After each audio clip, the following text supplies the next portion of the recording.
And we are live, but I forgot something. No introduction.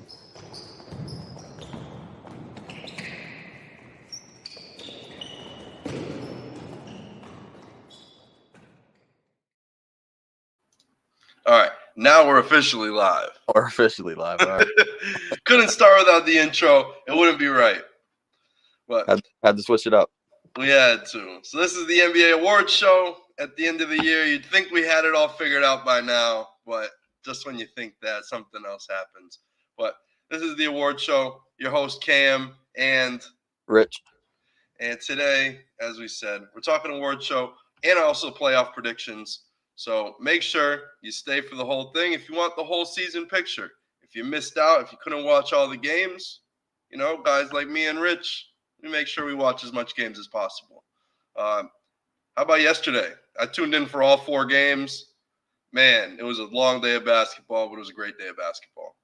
It was. I fell asleep in the fourth quarter of that Lakers and Nuggets game, but I watched everything else.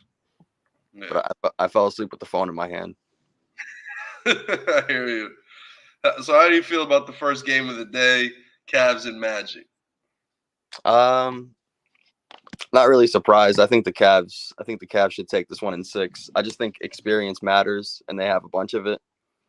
And I think I actually had them winning the series last year against the Knicks, and they looked terrible. The big man couldn't do anything with anybody on the Knicks, and Randall was still healthy.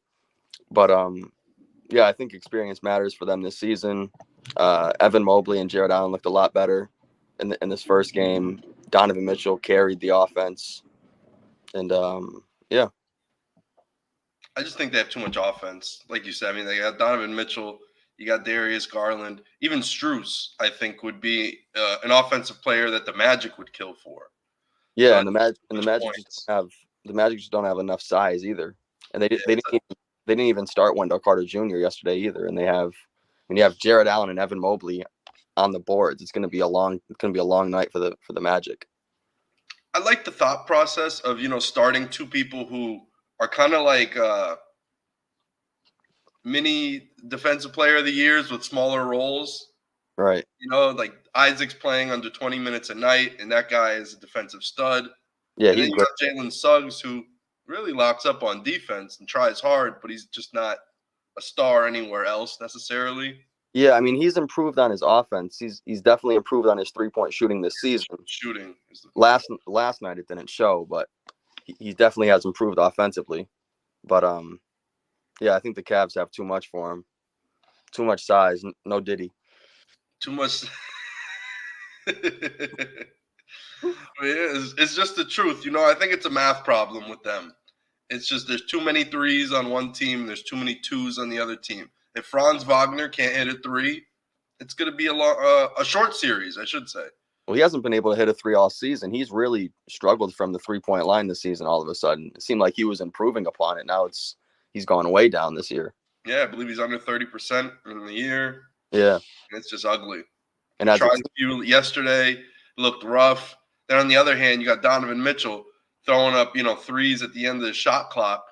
2 seconds, 1 second counting down, throwing up 32-footers, and they're going in. So it's just like that's what you need. You need a shooter, and also you get the shooter's role too. Great shooters always somehow make it. And it's just Franz Wagner is not a great shooter yet. And when the playoffs come and things get tighter, he's just not making the shots. And both teams really struggled from 3 yesterday. The Magic went 8 of 37, and the Cavs went 8 of 30. But they shot a lot better from the field. Yeah. But Garland's a sniper too. So if one game Garland's not hitting or even attempting many 3s, just wait till the next game. And I think both teams have pretty good benches. Mm-hmm. I do like the depth that they have, but I like, they have Karis LeVert, they have George Niang, who's a tough player off the bench, always, kind of a scrappy guy, can obviously hit the 3-pointer too. And LeVert was probably a candidate for 6th man of the year as well. Yeah. And I'd say on the other end of that for the Magic, they got, I think Cole Anthony is one of the top candidates for 6th man of the year. He played horrible yesterday. Then you have Mo Wagner, who's been really efficient off the bench this season in the limited amount of minutes he plays. I don't think neither of the benches played a huge role last night, though. No, I feel the same way. I was just adding a little banner so people know when they tune in to the award show. But yeah, that's pretty much it for the Magic. We'll do a quick breeze over the 4 games. Next was Sixers Knicks. That was, that was a tight game. That was I thought it was the Timberwolves and Suns. Oh wait, yeah, my bad. Suns Timberwolves was next, and it was a blowout. Yep, Anthony Edwards. He's the future. I know he put the team on his back. Got to respect that. He showed that yesterday. Yeah, and it was just Kevin Durant on offense. No one else really stepped up for Phoenix. And I think he got some major respect from KD. He did. He was screaming at that, and now he's talking to KD's clapping, laughing in his face. KD's just smiling. I'm like, okay, there's a lot of respect there. Yeah, KD definitely seems like he respects it. I don't think he took it as disrespect or anything. Yeah, I don't think entertainment. Yeah, and I don't think Edwards was being disrespectful either. I think he was just hype that his team was winning. He was hooping. Right. But then I thought Jaden McDaniels did a great job on defense too. Mm-hmm. Like Anthony Edwards said, they got Kevin Durant, but we got Jaden McDaniels. We got Jaden McDaniels. And it's right. True. Yep. He was locking up. You said that quote because I thought it yesterday and I completely forgot to mention it. Yeah, he wasn't locking up Kevin Durant, but he was doing a good job on everybody else. Right. So it's pretty hard to lock up KD. KD's having a breakthrough season. Like a season I didn't think he had in him left. I feel like you can make it more difficult on Durant. Only Durant can really stop himself. That's right. Really it. Guys can make it difficult on him. We saw PJ Tucker give him problems when he was with the Nets. Mm-hmm. But it's just like. But he was fouling. Yeah. Like PJ Tucker was hitting you before he caught the ball, as he's catching the ball, as he's about to put the ball down. PJ Tucker's got a forearm on you and a hand on your hip. Like, right. That's just who PJ Tucker is. So he's going to be incredibly rough. He's going to knock you off your spots, make you uncomfortable. And that's what he did to KD, but it wasn't even legal. If anyone else touched KD like that, they would have blew the whistle. It's just that it was PJ Tucker.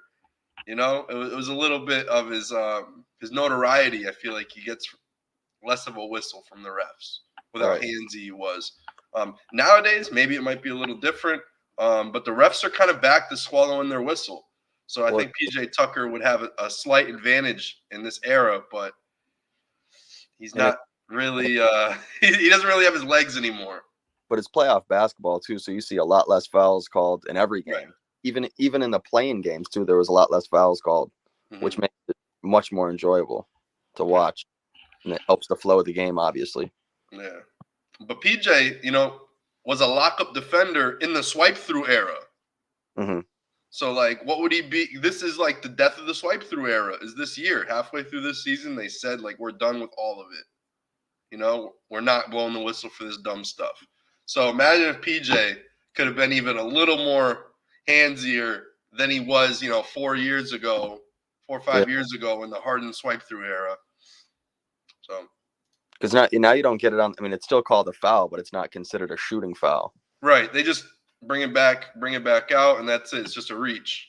And the other thing, the NBA a couple years ago, they said they were going to stop with, when guys hit you with a pump fake, then lean in and initiate the contact. They said they were going to stop that, and they stopped it for they did it for that preseason, and then for the first week or so of the NBA, then they just let it go again.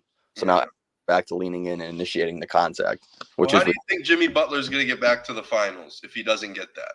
Yeah, you're right. There's so many guys that do it. It's annoying. Shea does it bad too. Or the Trae Young move where he has somebody behind him and then he's driving and then he kind of bumps back into him. Well, the hostage dribble is the defender's fault. I will forever stay on the ball handler's side that it is their fault that they are now behind the ball handler. I know, but the offensive player is going back. He's the one initiating the contact. But it's not his fault you were in poor defensive position. That's true, but the offensive player shouldn't be going back into him. That's a foul on the offensive player, or it's a no call. But the ball handler does have freedom of movement and allowed to do a step back. Are you not allowed to do a step back? But that's not a step back. He's not even trying to do a step back.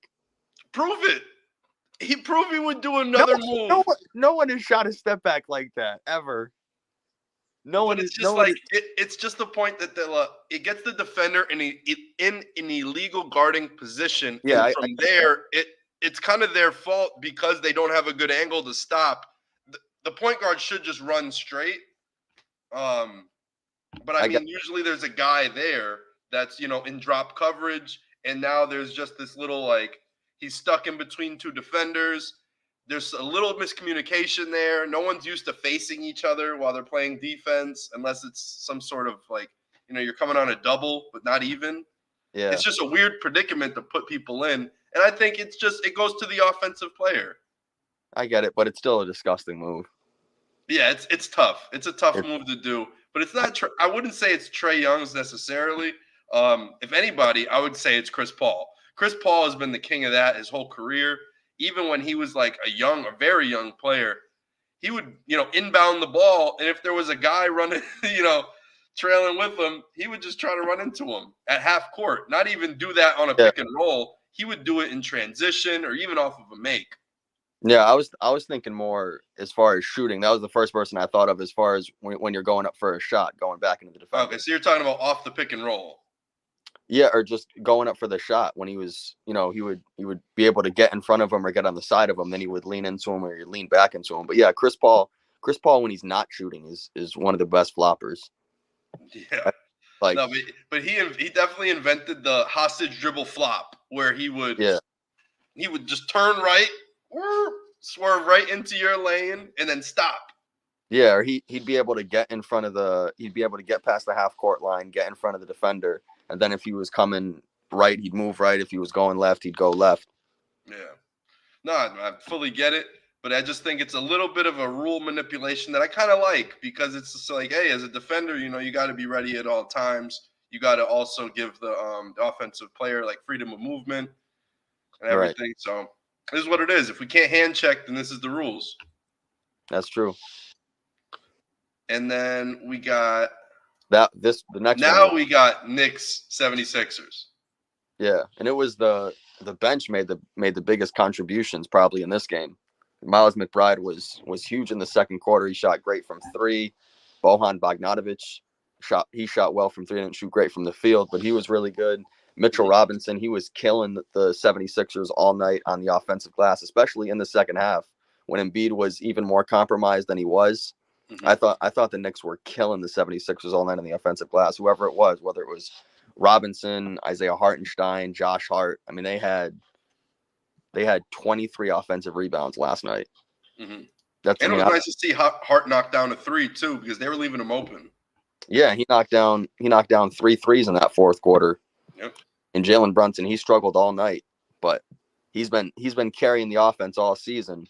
So it was nice to see some other Knicks step up. Dante DiVincenzo had an off night too. He's their second best scorer. Yeah, he So is. that was nice to see. But the boards really hurt the 76ers in the end. You could see how compromised Embiid was after that crazy dunk that he had. Threw it off the glass Off the glass, and then comes down weird. Ugh. And then after he got hurt, they closed out that quarter on a 9-0 run. Yeah. And then back, and then they had a great third quarter. And the I Knicks, think they took the lead. Philadelphia, yeah. They took Philly the lead. took back the lead at one point, and I was like, "Oh shoot! Like this, what's happening right now?" And Tyrese Maxey was getting hot. Yep. But then, yeah, just the fourth quarter. I mean, everybody stepped up. Everybody chipped in this game. It was just all about hustle for New York. And Embiid you could just see Embiid can't move. Right. He just can't move in the paint there, and with guys flying around like Josh Hart and Mitchell Robinson, it's going to be hard. And those second chance points mean so much, especially in the playoffs. And the Knicks are probably one of the best, if not the best, offensive rebounding team in the NBA. Right. And we saw that last night. Yeah, so I think it's Knicks, and I've felt that it was going to be Knicks for a long time. I also felt that the 76ers were never supposed to make it to the second round. You know why? Why? Paul Reed's contract. Oh my God! Why is it Paul Reed's contract? You don't know about Paul Reed's contract and that this season was supposed to be a throwaway season? Oh my God! We're not talking about Paul Reed. being We're talking about Paul Reed today. Can't be that big of an influence on the 76ers. There's no way. Are you serious? You don't know about Paul Reed's contract? I'm serious. I don't know. I don't care about contract. So in the offseason, let me give you a little lesson here. Oh, God. In the offseason, Danny Ainge offered Paul Reed like a 30-something million contract. But the clause is only if you make it to the second round, you get the $30 million. Mm-hmm. And he offered that to him at Utah, and he was a restricted free agent. So the 76ers wanted to keep him. They had to sign the contract that Utah offered. Yeah, so they had to match the offer sheet. I remember that. Because of that, if the Sixers beat the Knicks, they owe Paul Reed an additional $21 to $22 million, I believe, and they're already over their cap. So that means it'll cost them about like $50 million if they make it to the second round, which would mean it would actually negatively impact their profits this year. It would run them into the negative. It's actually a calculated business move. They have to miss this. No matter the extra little revenue they make in the second round, if they don't think this is a championship year, they're not going to risk it because round one, they make money. Round two, they lose money. Round three, they start making money again. Eastern Conference Finals, and then Finals, they make money again, and they back in the green. Mm-hmm. But if they don't think this is a team that could beat the Celtics, it's not worth really pushing this series. So that's how I feel. Embiid is hurt. Tobias Harris is having a dog shit year. They need someone else. Paul George has been crying through the media to get him to the 76ers. All I hear every other podcast, playoff P wants to be on the 76ers next year. Blah, blah, blah. They got the money to do it. Now, why would you say that? Because he's having people in the media be his mouthpiece to then say this stuff. Because it doesn't go into like a collective. All these people aren't saying, Paul George to the 76ers for no reason. They're not saying Clay to the Magic for no reason. Right. I've heard that from a lot of people for what? Why do they keep just saying Clay to the Magic? Where there's smoke, there is fire. So I just believe that. So I think this is like a retool year for them. I don't think they're good. I don't think they're as good a team as the Knicks either. No. I don't think they have I don't think they have the rebounding. They don't really I think the Knicks have a better bench too. And I think you only have two, true scorers, Tyrese Maxey and Embiid, and you don't really know how healthy Embiid is. Obviously, we saw him get hurt again last night. 3 true scorers. Don't ever forget Oubre. Well, that's what I was gonna. Oubre doesn't even average an assist, so he is a true scorer. I was gonna bring up Oubre because he hasn't been the same since he got hit by a car. He hasn't been the same since he lied about getting hit by a car. Whatever the I think he got hit by a car. Whatever the car incident was, he has not been the same because he was hooping in however many games that was. He has not been able to shoot the ball with any kind of consistency since. Right. And Tobias Harris, you can never trust him. Batum had his one game, had his best game of the season. Paul Reed was getting dogged by Mitchell Robinson last night. He was, but Mitchell Robinson is just too big, honestly. That's just a big dude. He's like Embiid without skill. And his arms are so long. It's crazy. They are. They go forever. And Paul Reed is he's a fast, smaller kind of big. He's like a Mitchell Robinson, but just like the miniature version. So when the mini version goes against the Mitch Rob, it just doesn't work out. Right. But yeah, so that's my thesis. I knew this season was a throwaway for the Sixers, especially when Embiid went down with that knee. I'm like, there's no way they're pushing it. Even if Embiid comes back, I don't think they're going to go pedal to the metal and try to win the season championship or anything. I don't see it happening. But that's I don't just the way I see it. I don't think a fully healthy Embiid. If Embiid was 100% healthy and everyone else was 100% healthy, I don't think they're better than some other teams in the East. I don't think they're better than the Celtics or the Knicks. Just the way Embiid was playing earlier in the season, it was scary. It was, but he was also cooking the Hornets, the Wizards, the Pistons. He was destroying teams that he should have destroyed. I mean, who's Right. really going to defend him on those teams? On the Hornets, Nick Richards, on the Wizards, what Marvin Bagley, and who else do they have? I don't even know who else they have. Then they got Rashawn Holmes later in the season. Then on the Pistons, you got Jalen Duren. They don't have enough. I mean, Right. those guys he should be cooking, and also he gets a bunch of calls in the regular season. He's not going to get these same whistles in the postseason. He was getting to the free throw line, 10 to 12 times. He was living at the free throw line in those games too. If you go back and look at it, I mean, it's not that it's not impressive. I mean, he's in the NBA and he's averaging whatever he was averaging, 35 plus, and then he had that great month of whatever month that was. He was averaging 40 plus per game. It's not that it's not impressive, but I don't think it's sustainable against these playoff teams. Right. When Right. you go up against really good defenders like Mitchell Robinson, I think you're going to struggle. Right. And he's not fully healthy either, so you have to take that into account as well. And Kyle Lowry. Kyle Lowry had he was playing pretty good. He's playing well. Yep. But like Kyle Lowry was running into playoff problems when he was on the Raptors in his prime. Right. He was just too small of a guard, didn't have enough pop, didn't have enough scoring or anything really that brought him up a level. Great regular season guard. He's going to grind it out every game. He's going to be the tough guy. He's going to have the chip on his shoulder.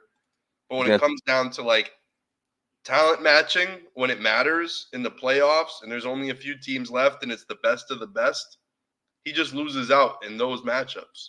Right. And I think that's just what's going to continue to happen even if they move on, which I don't see. I think they're just going to have struggles there every time. When your point guard is Kyle Lowry, he can't stay with the best of the best. Right. And we saw that in Miami as well. I mean, we saw he actually got benched for Gabe Vincent. So obviously they didn't think they could win with him. Right. And I mean, you're going into the game knowing you're losing with Kyle Lowry. That's just the way I feel. Right. The whole team is destined to look good and go down. Right. That's just what it is. So we can move on to the last game of the night, and then we'll jump straight into the award show. And then we'll do our predictions for the brackets. But Lakers Nuggets, it looks closer than it was. I mean, 11-point victory, but it never felt like the Lakers game. Yeah, I thought it was Nuggets that entire second half. Mm-hmm. There was no doubt. The Lakers played pretty well in the first half, but they still don't have anything for Jokic. Right. And everyone in that starting lineup contributed as well. And D'Angelo Russell struggled last night. Austin Reeves, he shot okay, but he didn't play great.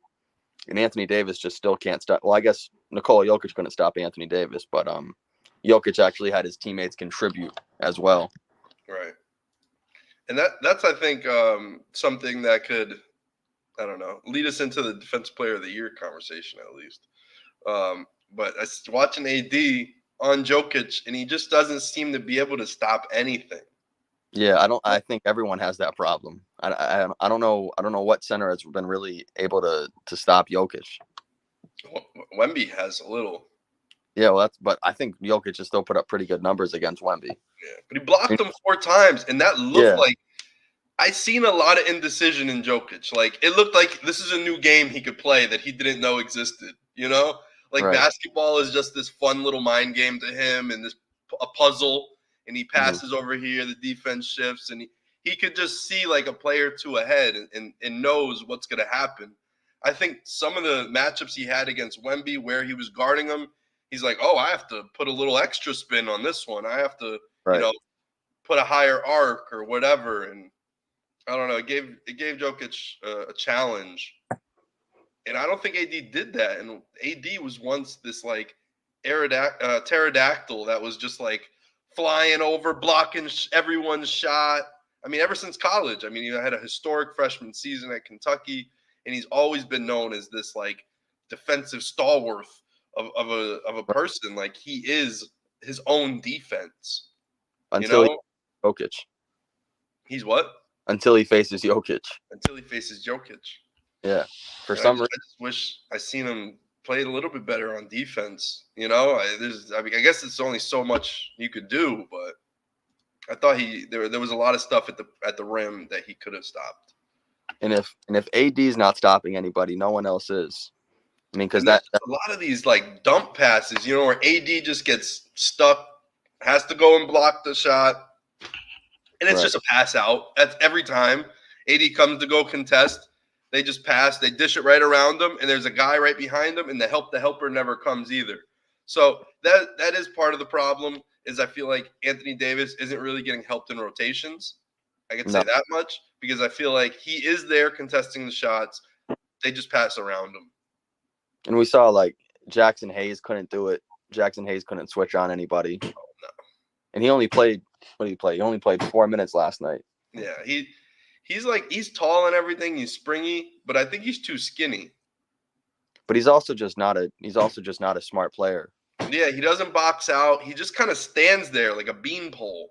Like he's reckless on defense too. Like he'll foul if he played a full game. If he had to play like 20, 25 minutes, he'd pick up 4 or 5 fouls.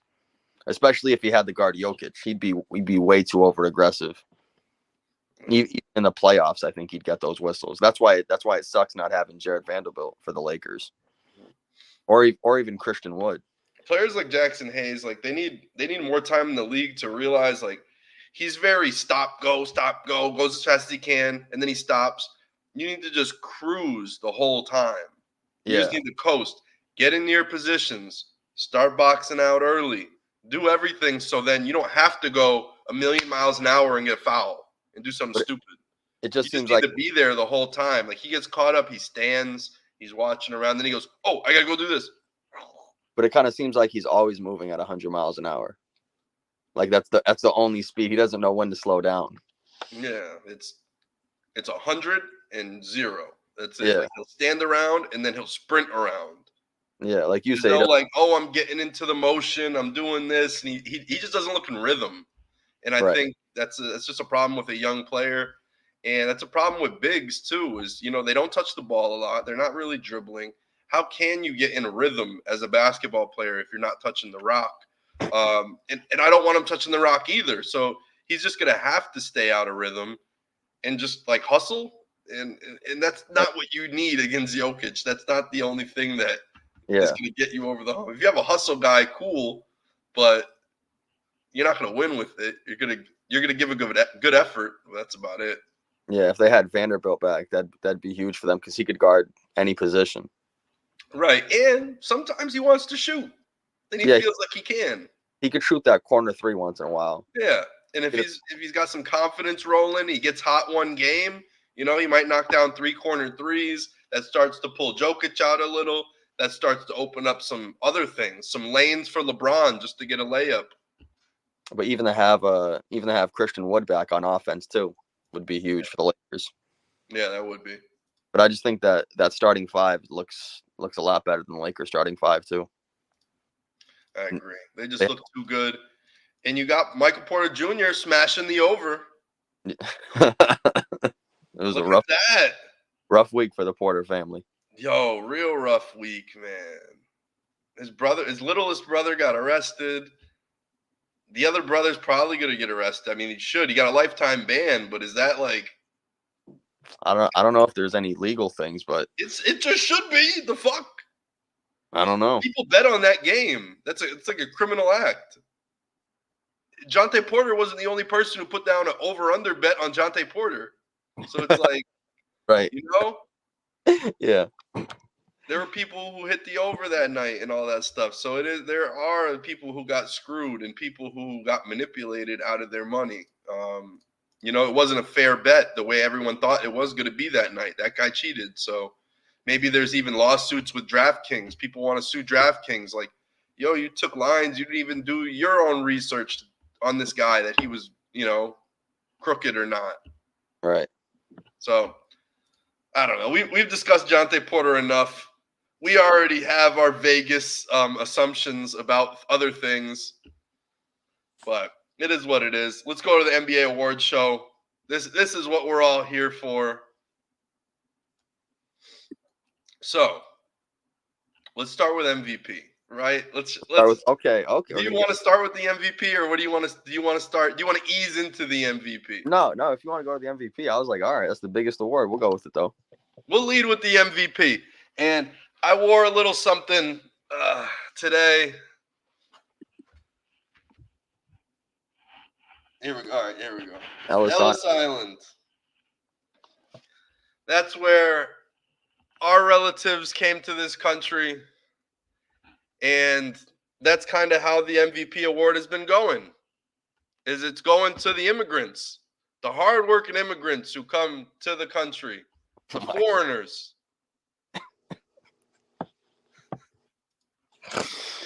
Oh my! Just get on with your award. What do you mean?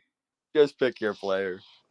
Well, I mean, just think about it. Since 2019, 5 years straight, we've had an international player win the most valuable player. Yeah. So you have 2019, Giannis back-to-back. Giannis again in 2020.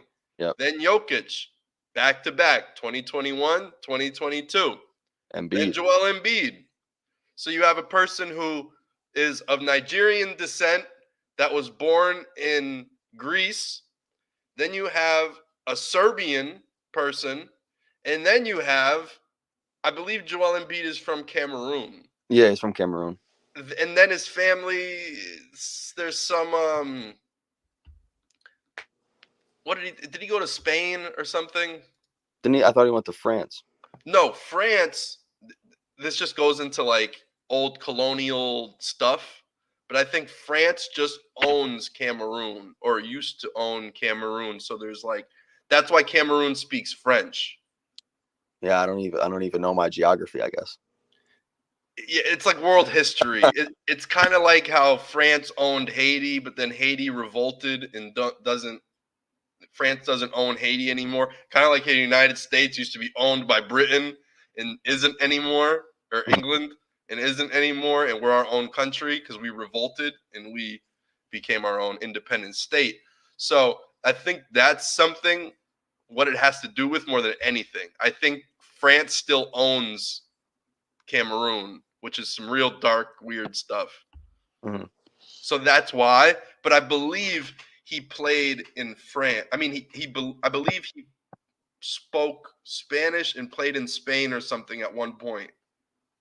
Right. Because he has some Spain national ties too. It's either vice versa. Either Spain owns Cameroon or it's France, but I think it's France.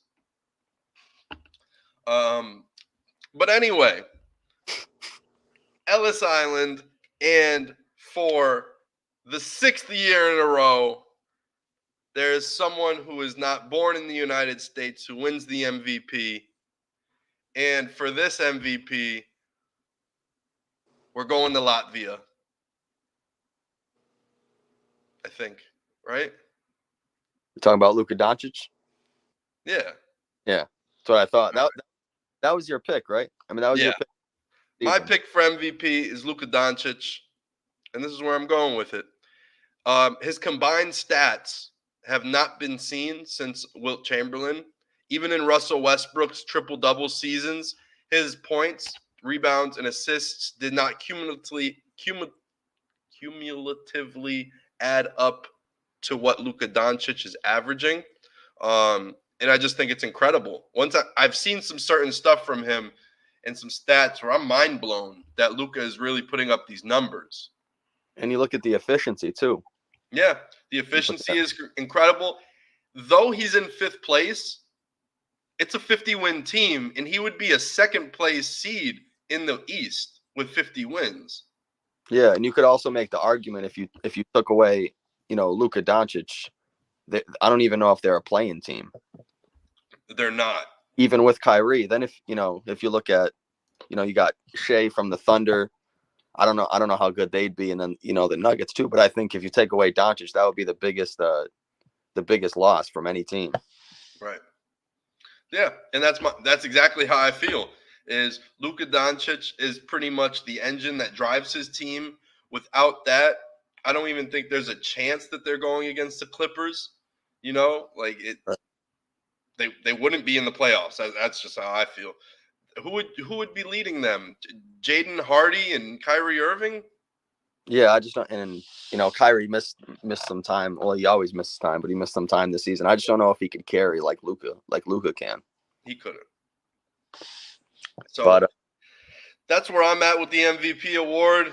I'm gonna pass it off to you. for me, I know it's kind of a boring pick, and everyone wants to take Shea Gilgeous-Alexander, but I'm gonna take Jokic for the third time in 4 years. I just think he's been so efficient, like he's always been, and the offense just really goes around with him. And you just look at that pick and roll between him and Jamal Murray. That it seems just unstoppable, and they always just seem like they're on the same page. But even look at all these advanced stats. He's first in VORP, he's first in box plus or minus, first in win shares, and first in PER. So really, I mean, statistically, there's not many guys that are more efficient than Jokic is. Right. That's and obviously they finished with the number 2 seed of the Western Conference. Of course, winning is one of the most important things with winning an MVP, and that's why I could also see Shea getting the nod there too, because they finished with the number 1 seed after they didn't even make the playoffs last year. They were a 10th seed, so that's why I could see it. That's why I could see Shea winning it. Being one of the best scorers in the NBA, finished second in total points. But yeah, I would take Jokic just because of how efficient he is and how high the seeding is again for the Nuggets. And I haven't really seen a whole lot of drop off from Denver either. Even though they lost, Bruce Brown, he was, one of the best bench players. He probably was the best bench player in the playoffs last year. Obviously, the playoffs don't mean anything for the MVP award, but I just haven't seen a whole lot of drop off from that Nuggets team. That starting five still looks good. They have guys contributing off the bench, but I just think they just follow Jokic, and it's been working again this season. So I think Jokic could win his third MVP in 4 seasons. I like it. That's my take on it. It seems like everyone's pushing the Shea Gilgeous-Alexander agenda. And in all honesty, I wouldn't be mad at him winning it though. I don't think it's a robbery if Shea wins it. But I would take Jokic. All right. I like it, I think he's second in the West, which is pretty difficult to get to.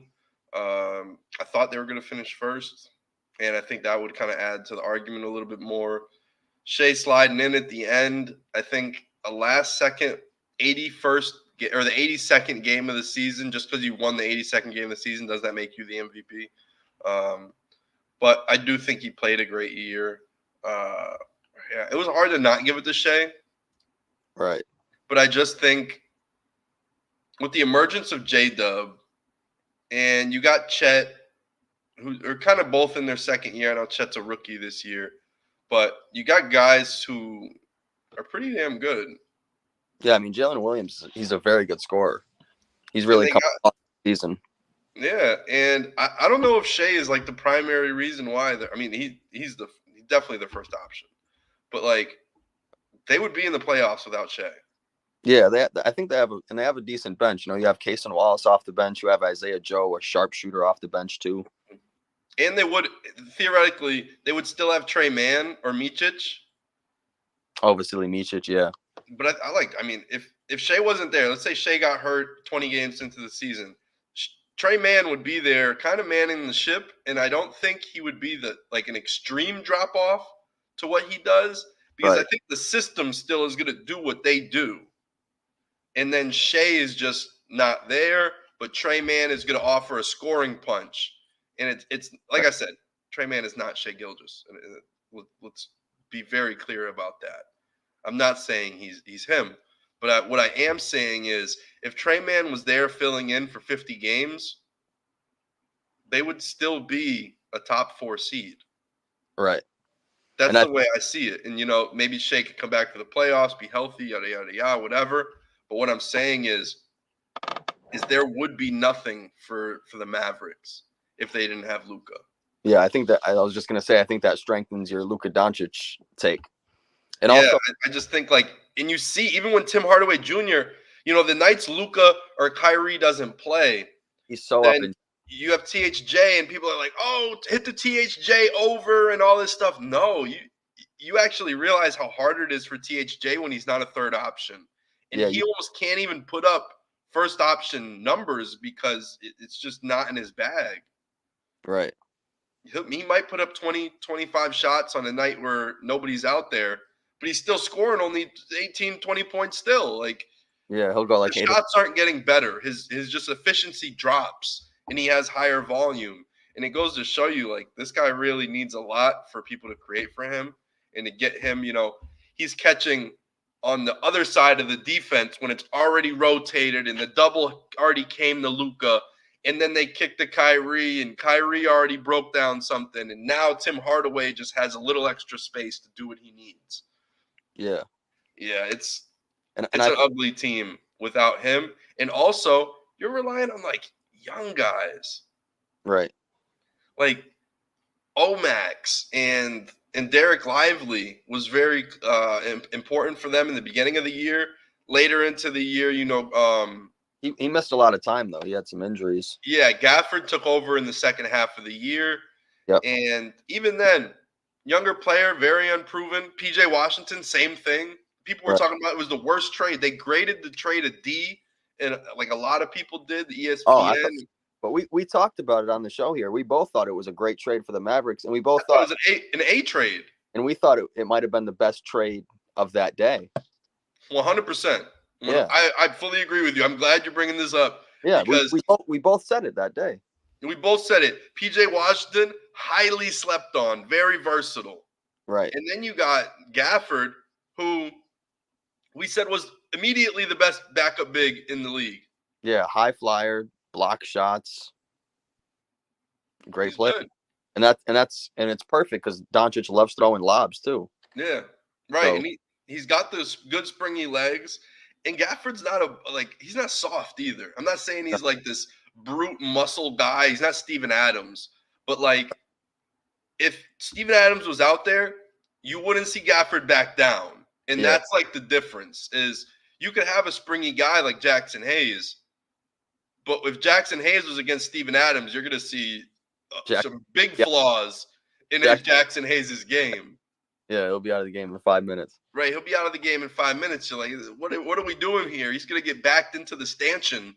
Like, right. Steven Adams is just going to push him out of bounds. So, you got a guy like Gafford who's got a spine. He's got a backbone. He's going to stand up. He's going to push back, and he's going to box out. I really like what Gafford does. Now you got Lively coming off the bench and offering what he offers, and I think that's better. In the beginning of the year, he was overachieving, even doing some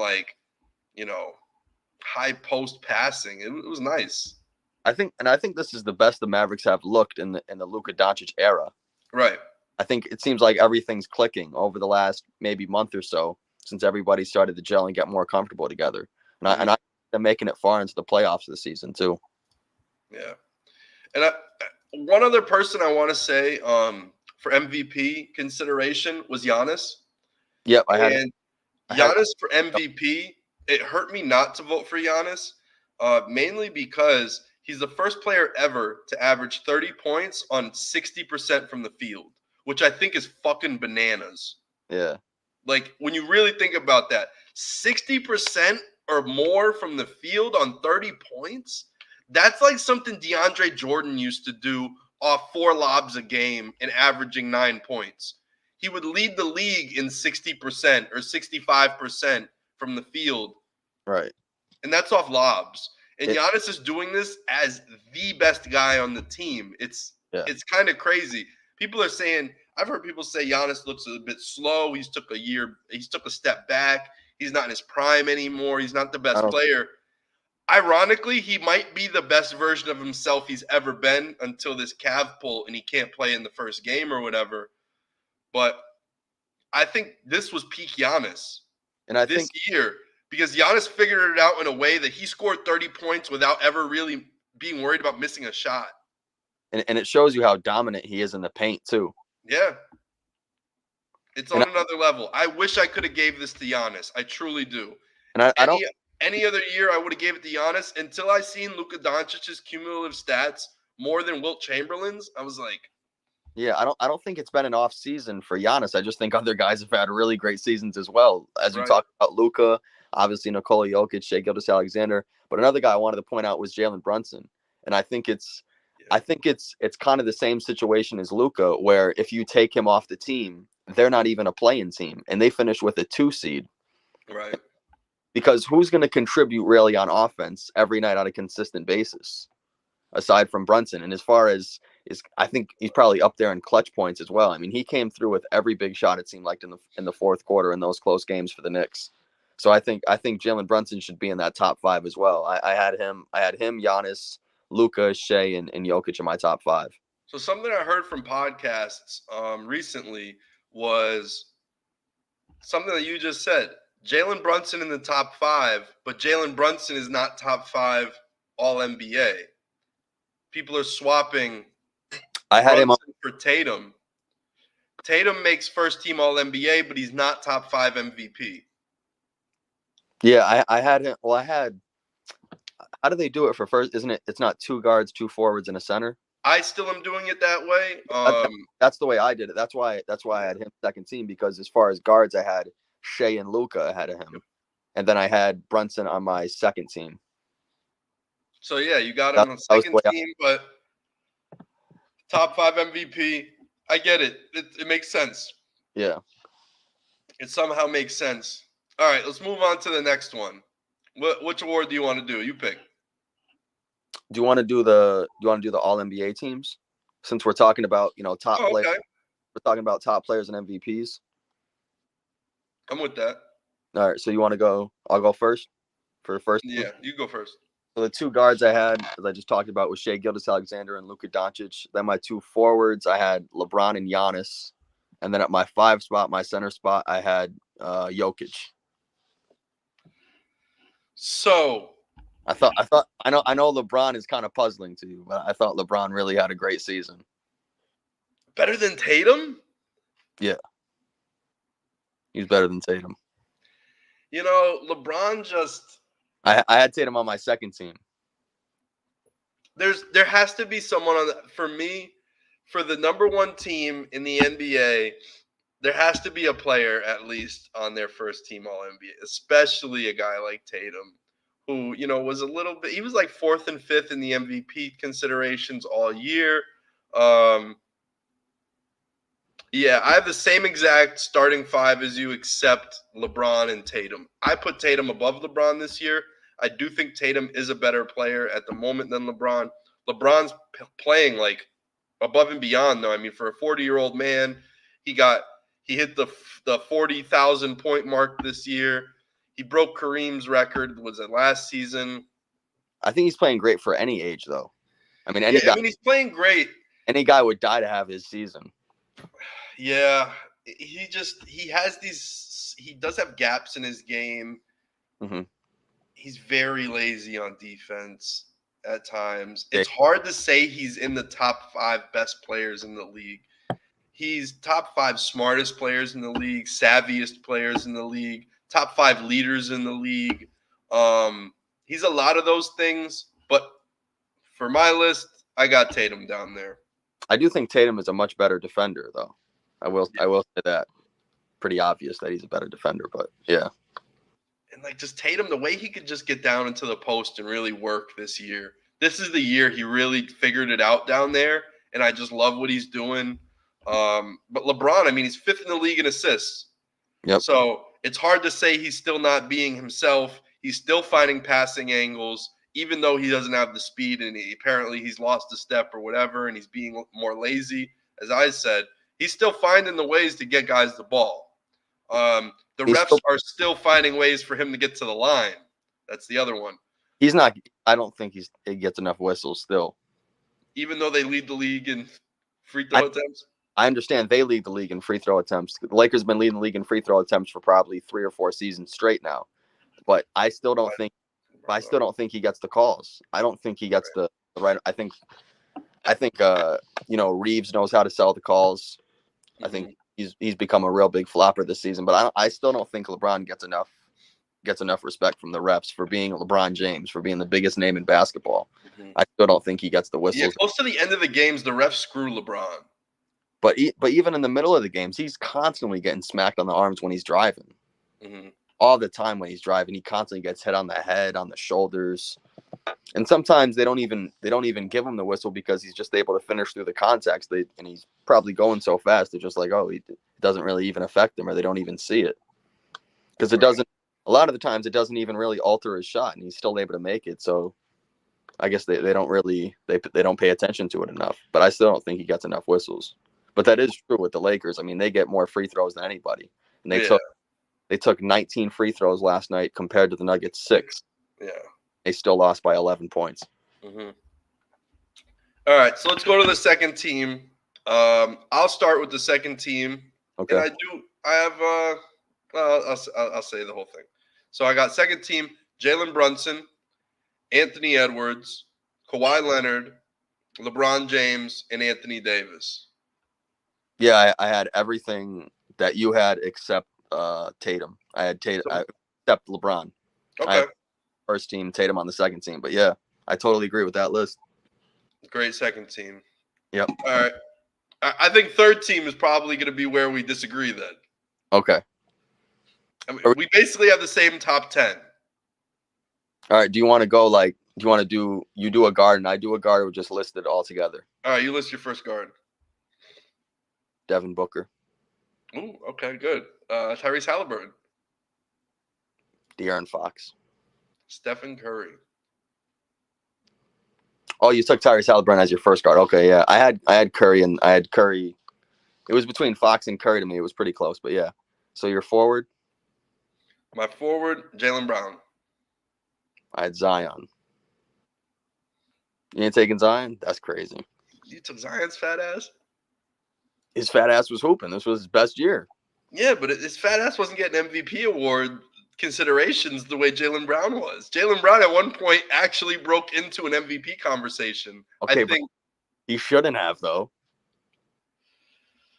It's just seeing how good the Celtics were, this like 65-win team, like it's impressive. At some point, you're like, somebody really is like the best player attributing to winning in driving 65 wins. Like it means something. It's huge. I don't know if I thought it was Jaylen Brown though. I thought at times Kristaps Porzingis looked better than Jaylen Brown. I think Porzingis has been the difference team, to be honest. He definitely has. They needed a big. They needed a big that could space, and he is like the perfect dude. Also, Porzingis is killing it with the post percentages. Like he is the best play in basketball right now. Yep. For what it's worth, I believe his post, whenever he touches the post, the points per possession is the best in the league. It's like 0.1. It's like 1.3 points per possession, which is ridiculous. Right. But that's why tough. I gave it to JB. He just got the $300 million. I love JB. I think he's a really great person, an advocate, just as like a person. And he's also a great teammate. Yep. And he took Kanye's side during the whole debacle. that was what changed it for. That's why you gave him the nod. That was the father. He took Kanye's side, and I think it was a very honorable stance. Respect.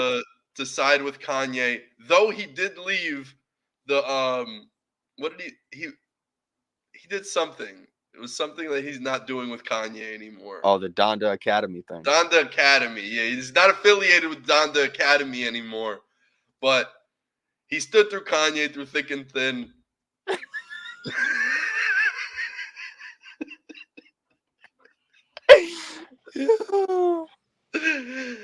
And also, I mean, he stepped his defense up this year too. I thought in the past couple years he was a little flip-floppy with his efforts sometimes. This year, I thought he really buckled down and wanted to win every game. Mm-hmm. So, but he also had the assistance of KP behind him, and I do understand that. I just think, like, as the duo of the team, I think I just want to give it to JB. Maybe he doesn't deserve it. Maybe he does.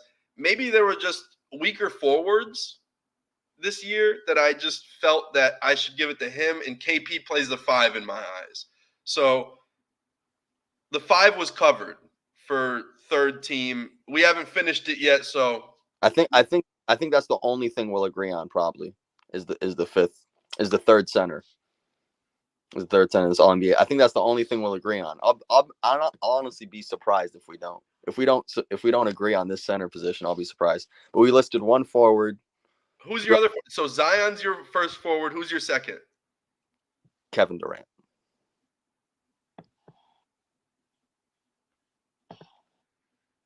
So mine's Kevin Durant as well.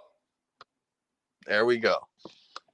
I wanted to put him second team, honestly. I couldn't decide whether he deserved it over Kawhi or LeBron. And honestly, I think he deserved it over both of them. I didn't know what to do. I didn't know what to do with KD, LeBron, and Kawhi because I thought Kawhi played freaking incredible, like all year. Yeah. They're bringing in, they brought in Harden for a little bit, and he stayed healthy. He forced himself to play like 68 games. I think it was like a big step up for Kawhi, and I think he did deserve. I don't know. I actually think I might want to move. It could have gone either way between Kawhi and KD, I think. Yeah, Kawhi and KD for me was just like the flip-flop. And maybe, I think it was just Kawhi finally got it this year. And I feel like we need to pat Kawhi on the back for really like buckling down and trying. Yeah, that's why I had him on my second team. Yeah. And yeah, so it's Kevin Durant. And I want to say an honorable mention, the last forward, it wasn't Zion for me. It was Paolo. Yeah, Paolo could certainly. And we don't really support Paolo as much as we should. Right. Ellis Island member, Italian. But it's just like what Paolo's doing. He led his team in points, rebounds, and assists. Youngest player to do that since LeBron. I think that's a thing in my eyes. Definitely. He's got a lot of Carmelo in his game, but at the same time, he fills the box score like LeBron, and like he's just this like fine medium between the two. And I really like what Paolo does. And it would be a different. I want to give him a shout out. He didn't make the team this year, but it's his second year. And the fact that this dude is already doing what he's doing, and hey, he averages as much points as Cam Thomas. So I think he's pretty good. He's almost as good as Cam Thomas. He's almost as good as Cam Thomas, but I don't know. But I will say it would be a different story if he was leading his team in all those stats and they weren't winning, but he led them to a playoff berth. That's what I'm saying is they were almost a second seed, and I would have had to leave. Honestly, I think I would have left off Kawhi this year. If that happened, I would have bumped KD to second team, and if Paolo finished second, I felt like I would have been forced to. Yeah, that's why it's a big thing because he was putting up those numbers and winning at the same time. And winning while his co-star was struggling and having a down year. Right. But for the fifth spot for the center position, I think, like I said, I think we'll agree. I got Sabonis. Me too. Yeah. I'm so happy you picked Sabonis. The people tried to talk Sabonis out of this award. And people try to say, oh, he can't defend, he can't yada, yada, yada. I don't care. Sabonis played his fucking ass off. He did. And to average a double-double the way he did, or consecutive double-doubles for, 70 games or something? It was close to it, yeah. Shattered the record. The record was 55. And he broke it. Moses Malone's record. We're talking Moses. We're talking 82. Moses. Not Carl. Not Carl. The real talking Moses, the man who split the sea. Moses Malone, like he was just known as like one of the best rebounders ever, like a guy who owned the boards and the paint, and to break his record that stood for almost 40 years is incredible. Right. And Sabonis deserves it. I agree. So 20 points, like 14 boards a game. Got to give it to him. He didn't get an all-star, but you know what? He's getting an all-NBA vote, and that's going to help him on his next contract. He better get that NBA vote. So, yeah, third-team all-NBA. Also, a little fun caveat, the guard on the team was Halliburton, and they got traded for each other. So, kind of continues the narrative of this was an even trade that was win-win and put both teams in a better position than they would have if they stuck it out.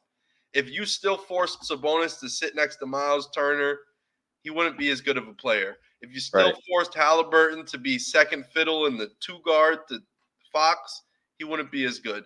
So neither one of them would be in this position without the move. I think they complement the new teams in the best way possible. So I'm going to give it to them. I know you put Fox and Sabonis on this, but I went the Halliburton Sabonis route. Yeah, so we agreed on a lot of the picks here, aside from the third team. Yeah. I mean, even the last two picks we agreed on. Yeah, the last two picks, KD should have been brought up before, to be honest. Yeah. Like, I felt bad about leaving Kevin Durant on third team. Yeah, I couldn't. Real. Honestly, I think he deserves it over Kawhi. Maybe it was just a little bit of this, like, him wanting his way out of Brooklyn, him also having so much help from Devin Booker, who I couldn't even put on this list. He's got a literal max player in Bradley Beal, who plays the third option. He's got Nurk, a guy who, I mean, he's decent. He's a very good. He had a 30-30 game this year. Yeah, he's a very good rebounder. He's not a bum. It's not like he's not capable of playing basketball or being a big man. Right. But KD played his ass off this year. So I'll give it to him. And he's still getting an award. He's old, and he's still beating out Devin Booker for awards and Beal. Beal's younger than him, was averaging 30, and he's fallen off. KD's still keeping it there. So got to give KD his props. For sure. And now, do you want to? So that's and the third team. Where do you want to go with it here? Go Defensive Player of the Year. Okay, DPOY. You want to go first? Yeah, I think I'm gonna go with Wemby. I think I'm gonna have to take Wemby this year. Wemby. Just because, I mean, he was finished second in defensive rating, first in blocks, first in block percentage, and all those advanced numbers he was top in. But you just see, guys really alter their shots, or guards refuse to go in the paint when he's there. Or we saw even later in the season, the Grizzlies had a 3-on-1 against, and they decided to pull the ball out. So it's just, and you could just see it in the game. I mean, if the guard has the ball in the post, or the guard he has the ball in the paint, he just moves out of there. So you see how Wemby just alters teams' offenses. So that's why I went with him. Yeah. So I'm going to go Gobert, and I just seen a lot of team defense. And whenever you go to any of the defensive analytics of the Timberwolves, you're going to see the Timberwolves in the top 5 of pretty much everything. Yep. And the team defense, along with the winning, Wemby is on a 14-win team. I think that's how much the Spurs finished with out of 82. It's just like, I know what Wemby's doing. I know the team stinks. But at some point, you're getting the Rookie of the Year award on a 14-win team, and that's fine. But, like, Defensive Player of the Year, I want to see your defense actually lead to something. Right. And I feel like, a lot of Wemby's blocks might just be blocks that go out of bounds and blocks that just give the ball back to the team, because clearly it's not leading to anything. Right. So maybe that's just what it is. I don't know. But I'm going Rudy. Also, Wembanyama said, don't vote for me this year. This is Rudy's award this year, and it's mine for the rest of my career. He said that's his teacher, that's his mentor, that's someone he really looks up to when he was a kid as a shot blocker and a big. So they're both from France. They do all these business deals with each other. Like, Rudy knows Wemby. They're close. Yeah. So if Wemby's telling me vote for him, I'm going to vote for him. But I can see Gobert winning it too, because he was first in defensive rating, top 5 in blocks. And like you said, the team defense, the Timberwolves statistically, they really do have the best defense in the NBA. I mean, they were first in defensive rating, first in team opponent points per game. So it makes sense to go with Gobert. I also had Anthony Davis. Finally, so I had Anthony Davis, Rudy Gobert, and Wembanyama. But I think without Davis, that Lakers defense is even worse than it already is. Yeah. So I don't know where the Lakers would be without Anthony Davis. Team's dog shit. I said it earlier. I said the help defense isn't there. Like, as much as AD tries to do his thing now, it just doesn't seem to be enough. But not even talking about Anthony Davis's contributions on offense. Yeah. Just on defense. Just if he was an average center offensively, I mean, his defense is just such a big part of his game. Right. And a big reason as to why the Lakers were able to make it into the postseason. And that's why he's on my second team All NBA. I couldn't get him for DPOY. I could see the argument. I think he's incredible defensively. He's always been, as I said, his college. He had a historic freshman season, and he's been almost historic since then. You know, his time on the Pelicans, he was incredible. He's one of the best shot blockers in the league from there, and he still is to this day. Just that help defense isn't there, and teams are picking him apart. They know he's going to commit to the shot block, and they know they could just dump it off to somebody on the opposite block. Right. So it just is what it is. DPOY. I was going to go coach of the year next. Okay. Want me to go? So I had this one was actually tough. I think this year I had four guys I listed. I had Jamal Mosley, Chris Finch, Joe Mazzulla, and Mark Daigneault. And I think I have Daigneault winning it because he took the Thunder, who were 10th in the Western Conference last year, 40 wins, 42 losses, to the number one seed in the Western Conference, 57-25. They're one of the best scoring teams in the NBA, one of the best three-point shooting teams in the NBA. And also he's doing it with such a young squad. I mean, with Shai Gilgeous-Alexander, you have Jalen Williams, Chet Holmgren, Lou Dort, Josh Giddey. You have a very good bench. I mean, who's their oldest player on that Thunder team? Gordon Hayward now, and he wasn't even with them the entire season.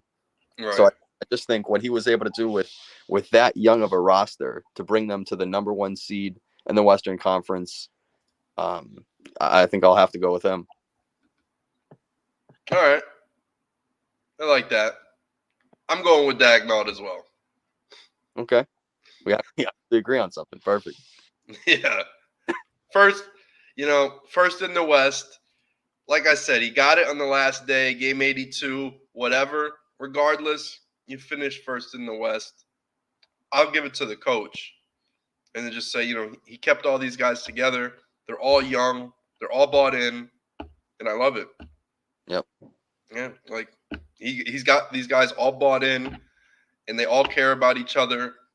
They do the interviews after the game. They're all there in a group.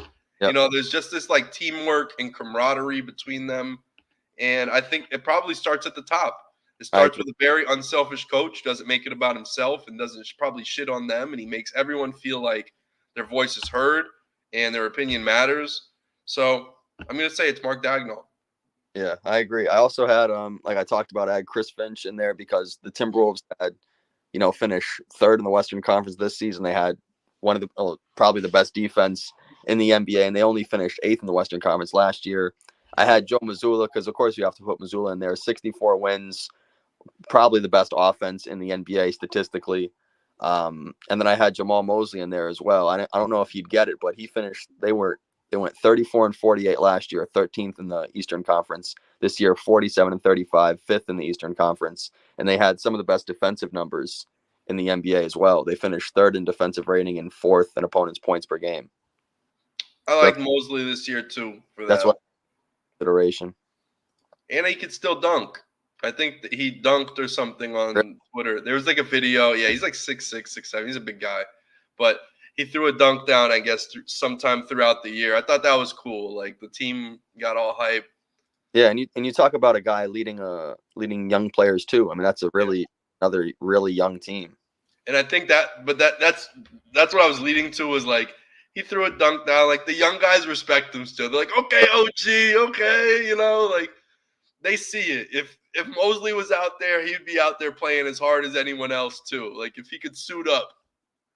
And I think Mosley gives that energy. Like if that guy would suit up, so they play for him. Like if he could suit up, Right. That's what I think. I like how motivated the Magic are playing for Mosley. Right, and I think he's still young enough where he understands the younger guys himself, and kind of Probably kind of the same with Dagenalt too. He seems like he's, he understands those guys as well. Yeah. And you see it on the court. Yep. Yeah. The younger guys, they're doing really well in the NBA right now, just because I think it's an era where, these players don't really want to get yelled at. Yeah. So They really don't. They don't want to hear it. So it just is what it is. You got to meet them in the middle, and I think that's where these coaches are. They're meeting them in the middle. That's probably why Budenholzer, didn't get hired for the Nets. Is like he's kind of abrasive. He's kind of a little annoying the way he just kind of one of those old school coaches. Yeah, he's an old school coach, and he isn't even like the most like militant coach. He's just more of just this like pesty. You got to do this. You got to do. You got to follow these things, and he has his way, and I think players are kind of just over it. So, yeah, I think great player coaches. I'm giving it the Dagnall. And then I guess rookie of the year, there isn't a whole lot to talk about. There really is. I mean, shout out to Chet. Shout out to Brandon Miller. Jaime Jaquez Jr. Shout out to Jaime Jaquez. And I mean, there are other great rookies. I mean, you want to do the All NBA, all rookie teams? I didn't have a position for it, but I wrote down my top 5 were Wembanyama, Chet, Brandon Miller, Brandon Podziemski, and Jaime Jaquez Jr. I like it. Those are the 5 I listed. I don't know if that's all the correct positions because Chet's probably a center. So this was my first team all rookie, and I'm gonna do. I got Keontae George, Brandon Podziemski, Brandon Miller, Chet Holmgren, and Victor Wembanyama. So I did 2 guards, 3 forwards. I made it kind of like all NBA, but since there were 2 bigs in my first team, I was like, let's just label everyone a forward for like 3 spots. So right. Miller, Chet, Victor, and then second team all rookie. I have at both guard spots. I have Amen and Usar Thompson. Forward is the 3 forwards are Jaime Jaquez, Gigi Jackson, and Derek Lively Jr. I like it. So those are my top 10 rookies. I have an honorable mention third team. I didn't know like you didn't even write any of these all rookie teams. Yeah, you went all. So I got a third team all rookie. I think it's actually pretty good. If there was a third team all rookie, these guys would be deserving of it. This is where Scoot gets mentioned. He has the counting stats, but my God, he had 2 of the worst games in NBA history. A minus 59 box plus or minus and a minus 58 box plus or minus. I think he had another minus 50 game too in there, but he broke his own record twice. And my God, that's just so bad. Yeah, his shooting percentages are horrific. Shooting percentage. Then, like, he came out and he just, like, had no swag about him in the beginning of the year. He had no gear. He looked like my player, like a created player with no VC. He had no sleeve. And then he comes out with the goggles like a month into the year. That ruined it for me. The goggles. And the goggles brought his swag down some because he didn't like something about him just weren't cool. There's people with cool goggles. Wendell Carter's cool with goggles. Kirk Heinrich is cool with goggles. This guy, I don't know why. He just looks like a fake superhero. He looks like Ant-Man. He looks like a litter bug. He looks like something. Yeah, it brought down. It took away all of his aura. It's terrible. Looks like The Fly or something. Like they look disgusting. Yeah, I couldn't stand it. So for the lack of swag on the court and everything else that Scoot was doing, he made the honorable mention third team all rookie. And then Cam Whitmore. Yep. Bilal Coulibaly. He played really good this season before he got hurt. And then the 2 bigs. I am so proud to say this because these are 2 dudes. One of them I predicted. One of them I did not. So, yeah, I got Scoot, Cam Whitmore, Bilal Coulibaly. Honestly, all 3 of them had great efforts in their rookie year. I roasted Scoot, whatever. Duop Reith. Duop Reith, my man. Duop motherfucking Reith. I said it. Didn't I say it? I What said it.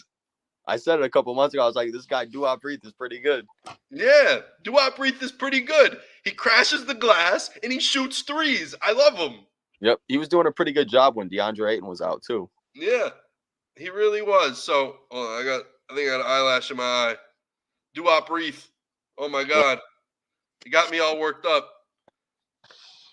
But, but I did not see this Do Breathe guy coming at all. Like literally at all. And you got to love the name.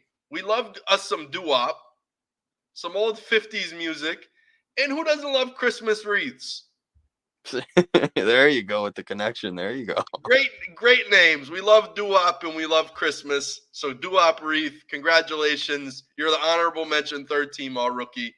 And then someone who I was incredibly high on pre-draft. I know that was funny.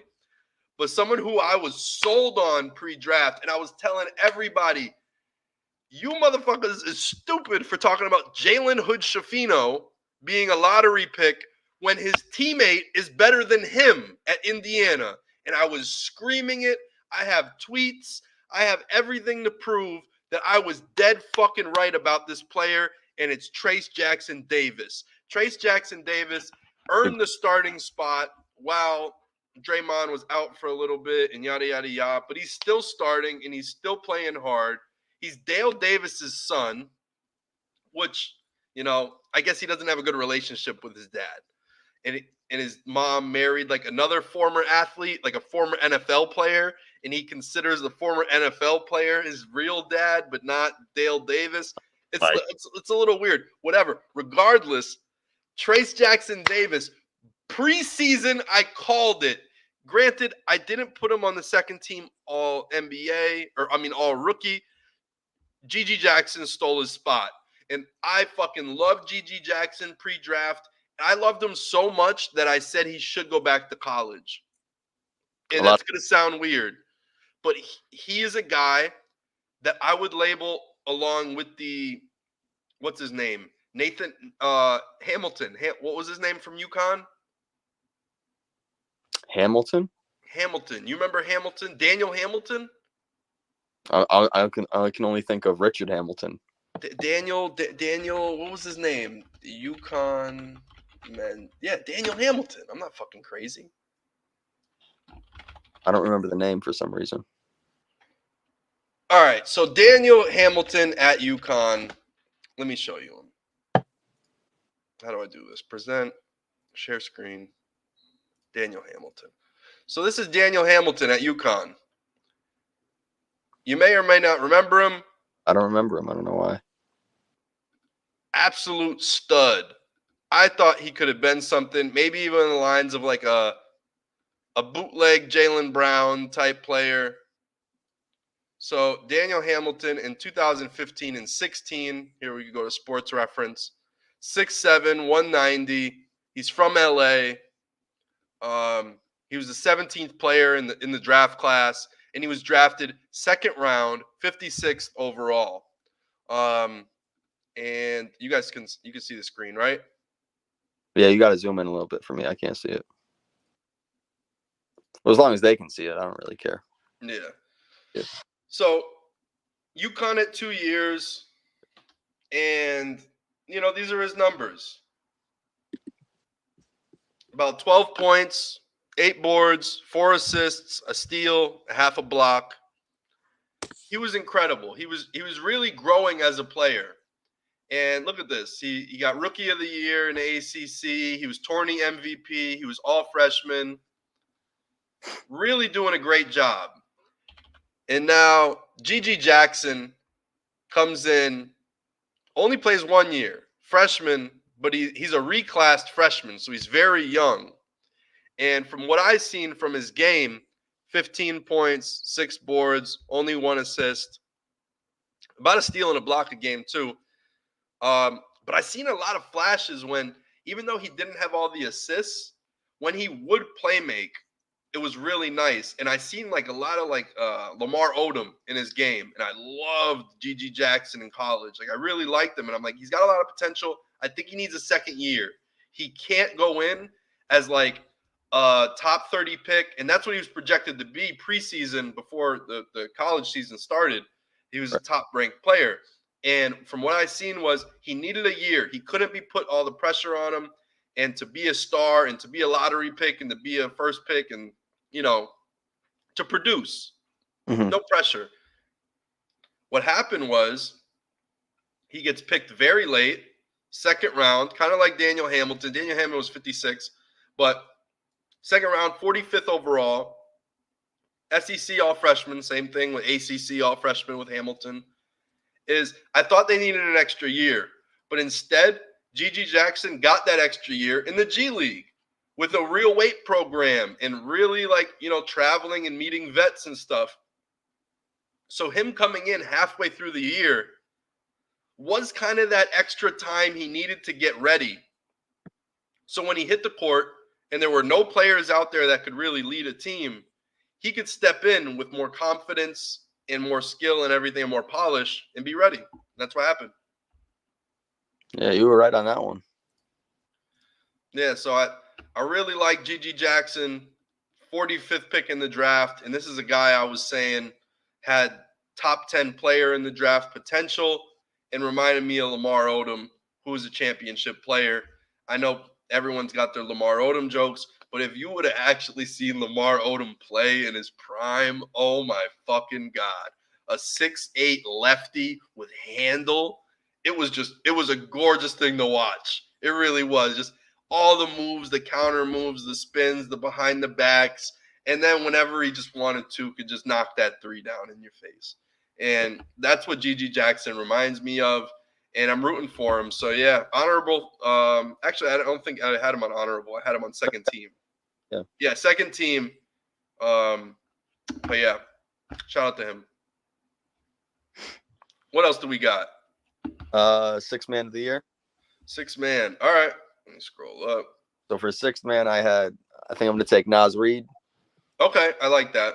Because he was one of the top scorers, obviously one of the top bench scorers, one of the best shot blockers off the bench, very good, a much improved three-point shooter as well. The big thing with me is he contributed to winning too. Minnesota finished with one of the best records in the Western Conference. So I took him. I also had Malik Monk in those talks. He finished he was first in bench scoring. And then I had Bobby Portis as well from the Bucks. And then I looked at a couple Magic players. Cole Anthony and Mo Wagner were really good off the bench as well. And then I had Norman Powell. As my honorable mention as well. Okay. So I only listed 3 for sixth man. It would be, I got Malik Monk winning it, Bobby Portis. Naz Reid is there. I was so stuck between him and Norman Powell. And Naz Reid,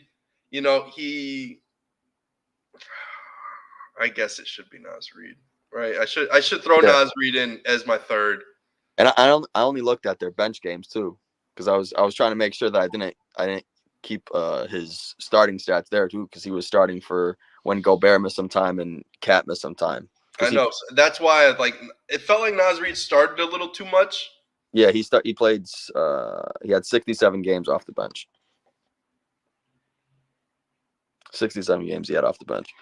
Then he still qualifies for sixth man because that's they say you need 65 to qualify for awards. If you did 67 off the bench, you qualify for bench awards. So Malik Monk had 72 and Bobby Portis had 78.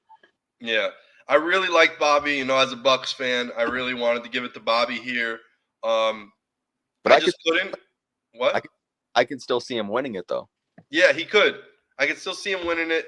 It's just like Giannis this year was just so freaking good, and they play the same position. It's hard to just say Yeah, I wouldn't be mad if they gave it to any one of those 3 guys there: Malik Monk, Naz Reid, or Bobby Portis. I thought they all had great performances off the bench, and they all contributed to winning. So I'm going to give it to Monk because he had the great chemistry with Fox. They've had the chemistry since Kentucky. That backcourt was lethal, and it still is. So I really like what Monk did off the bench. I think, the team kind of fell apart when Herter and Monk got hurt, and they're out, and you see it. You see that team without Herter and Monk now, and it's like, oh. it's just like Fox trying to figure it out and Sabonis just banging down low and doing these little quirky handoffs. Yeah, they don't really have anybody else that can score consistently. And Yeah. Keegan Murray hasn't really shot well from three this season either. Yeah, Keegan Murray, I mean, he'll show up and he'll light it up from time to time. But, I mean, he's not giving you everything that you want. I still feel like they lean on Harrison Barnes more than they lean on Keegan Murray at times. And I'm like, I know he's a vet. I know he's whatever. But, like, he shouldn't – their fourth option or fifth option shouldn't be the guy that you lean on in these times to create a shot. It should be just give it to Murray. He's younger. He's a better scorer. I don't know, he's taller, he's longer, he's got great handle. I like Keegan Murray's game. I just think it's they don't lean on him enough. They give it too much to Barnes, and that's just what it came down to when Herter and Monk were out. Yeah. So I'm gonna give it to Monk 6th man of the year. I think he deserved it. So wait, who'd you say got it for you? Naz Reid, and it's probably Naz why. Reid. Okay. It's part of the reason as to why the Kings didn't make it. True. Not having Kevin Herter. I mean, not that Kevin Herter is this unbelievable player, but he's a solid shooting guard, and Malik Monk's probably more impactful than Kevin Herter is. So that's probably partially the reason why they didn't make it into the postseason. All right. So I like that. I like Naz Reid going there. I thought he played incredible. Big Jelly. And we went to Jelly Day. So shout out to Naz Reid because he's part of the Jelly crew. And we fuck with the Jelly crew. All right. Is there any more? What haven't we done? What do you mean, what haven't we done? Oh, Clutch Player of the Year is one that we could kind of breeze over real quick. I was thinking of the other award, but MIP is the grand finale. Yeah, that's what I mean. You gotta come on now. But Clutch Player, I probably had I'd either have DeJounte Murray or DeMar DeRozan. You didn't put Brunson? I think I would have Brunson in there as well. I mean, I think Curry led the NBA in clutch points. That's who I'm picking. Curry's my guy. Because De'Aaron Fox led the league in clutch points too. So I think I'd take. I mean, it's kind of hard not to take the guy who leads in clutch points, I guess. I'm taking Curry just all the time too, because what do you know when you watch the Warriors? Who's shooting the ball? Who's going to score in clutch? You know, everyone knows it's Curry, and he still does it. Definitely not Clay. Right. Clay's missing everything. Draymond's not a shooter. Pods isn't a shot creator necessarily. Yeah. You know, like Looney is not going to do anything offensive. It just is what it is. And it's Curry. He's the engine. He drives the whole team. I'm going to give it to him. Clutch Player of the Year is Stephen Curry. Yeah, he finished with 189 clutch points, and DeRozan finished 7 behind him. Yeah. So I think I'll take DeRozan. But I think they're just usually giving it to the leader in clutch points because Fox won the award for the first time last year, and he led the league in clutch points. But he was like the most clutch too. Like he had a lot of like signature clutch moments, and I feel like this year DeRozan, though he's up there, the Bulls play a lot of these. They play 500 basketball, and I think it's a little Vegas-y, and they play for a little. At the end, every game is by 1 to 2 points. Every game that the Bulls play is always by like a small margin. But I also had Murray in consideration because he probably hit 3 or 4 game winners this season. True. And he was tied. He finished tied 9th in clutch points. So, but yeah, I think I'll take DeRozan. And also Fox, he finished 1st in clutch points last year. He was still 5th. Fox was still 5th this year in clutch points. Yeah. Yeah, everyone definitely played hard and everything. I would say it came down to Steph Curry and Jalen Brunson to me. I know Jalen Brunson might not be like a leader, but as you said earlier, I thought it came down at the end of games. That dude toughed it out every single time and played through it and always finished strong. Yeah, there was a few guys you could actually take this year. But I don't know if they're just going to keep going with who leads in clutch points. I don't know. All right, and now we got MIP. MIP. How about let's say the last thing before we do MIP? It's got to be the true grand finale here. So, who is your underachiever and overachiever of the year? I know this isn't an award, Oh, I but didn't even. I have a couple little things just to think off the top of your head. Who do you think overachieved? For me, I'll give an example. OKC. OKC definitely. Number one seed, you overachieved by a mile. I don't care what anyone says. In this type of West, where people were anointing the Sun as like the champion before the season started because they had Beal, KD, and Booker, like I feel like OKC was not supposed to be the number one team in the West. They were like supposed to be like this cute little young coming team, kind of what the Magic are in fifth. They were supposed to be the fifth place cute and fun team. I was gonna say the Magic. Okay. Because I don't really think there was a lot of expectations for them, really, and they had the same roster. Right. Not much changed for them from last season to this season, but Joe Ingles, that's it, and he hasn't done shit. Paolo Banchero seems like he's taken that next step in being the Magic leader. Yep. We saw that in the games. We saw that in the numbers. So, yeah, I think I take the Magic for overachieving. Okay, and then underachiever for me is Atlanta. The same thing you're saying. They kept a group of guys together. Quinn Snyder had all year in the whole offseason. They hired him a month before the season ended so he could see all the bad shit they were doing during the regular season so then he could nip it in the bud and have a great season the next year. They brought him in at the perfect time, and all Quinn Snyder did was put on red frame glasses and not do shit the whole year. Those look ridiculous. That's what I'm saying. Underachiever of the year is the Atlanta Hawks. They still had Trae Young. They still had DeJounte Murray. These guys got hurt. I know Sadiq Bey got hurt and everything, and Onyeka Okongwu got hurt too. But it's the same squad that you guys, that you brought to the Eastern Conference Finals pretty much, but you added DeJounte Murray. You still got Hunter. You got Bojan Bogdanovic. Yeah, everyone.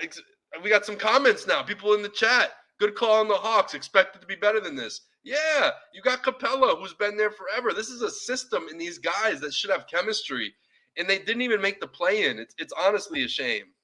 Well, they made the whatever. You know what I'm saying.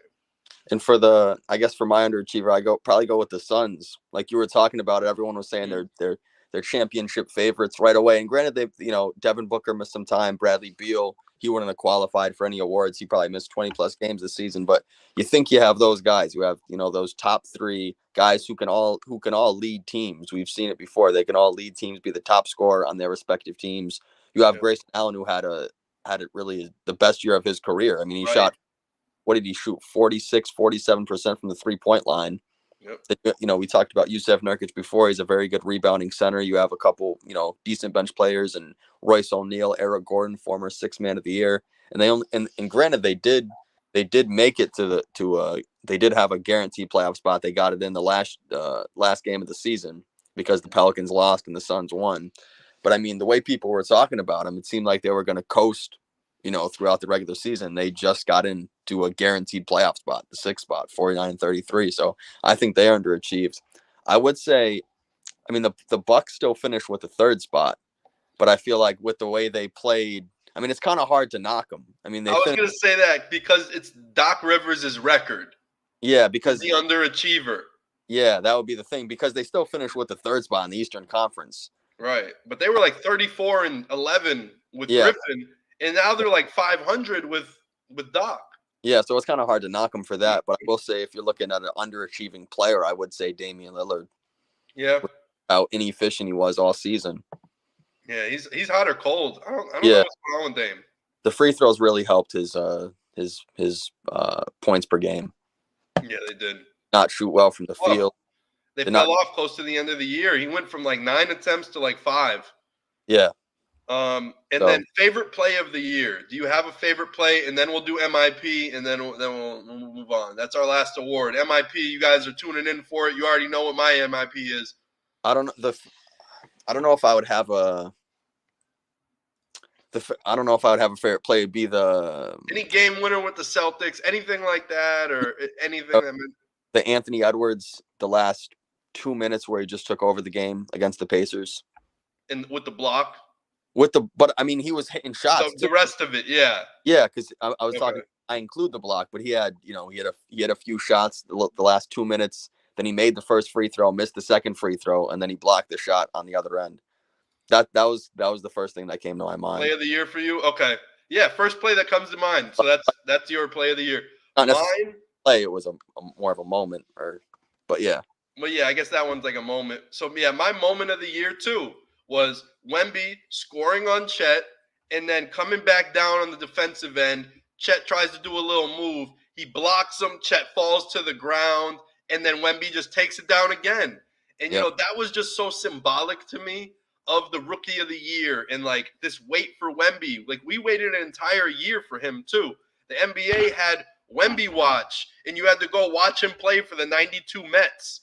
You know, like this buildup of Wemby and like, oh, and Chet breaks his foot because LeBron steps on him. And like we had to wait a year for Chet. And it became this head-to-head unicorn 7'2" plus guy matchup. And it's like, who's the real unicorn and who's going to be whatever. And I just thought that encapsulated the rookie of the year race. That encapsulated everything we kind of wanted to see from Wemby and what we could expect. And also, we seen Chet cross up Steph Curry in a camp. So we're like, oh, Chet might have a little handle. Could he be better than Wemby? You know, so it came down to Wemby stops Chet. And that was just so cool to see. It was a fun moment. And when I think about the season, I don't know why, but I think about that. Right. That moment to me was just so impactful. I was like, holy shit, like this is it. That's the award. It's gone. Chet can't get it back. Don't have to look at it anymore. He snatched it like T.I. did. You know, chain snatching. Why you got this? Like old sweatshirt. Give me that shit. All right. So there's no more little nuance anymore. Most improved player of the year. Who do you got? I took Kobe White. You son of a bitch. Yeah, I took Kobe White. He improved.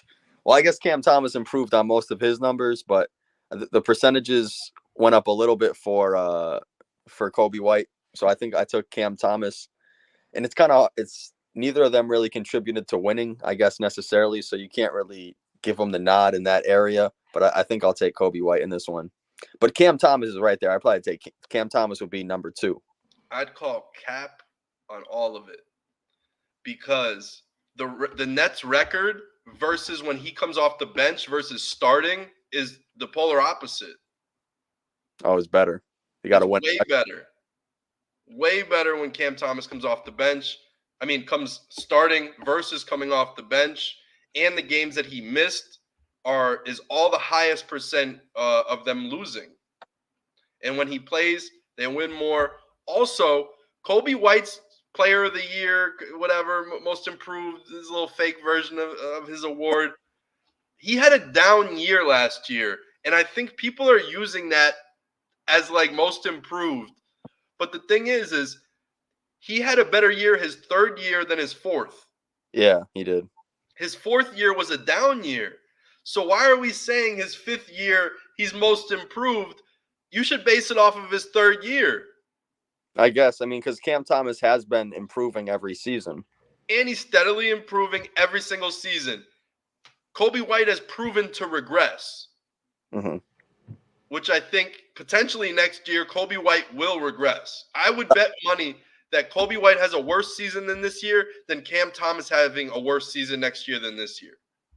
So but I think he had more of an opportunity this year too. I think Kobe White, we saw him play more. Yeah, Kobe White had a true opportunity this year. The team backed him. Levine was like being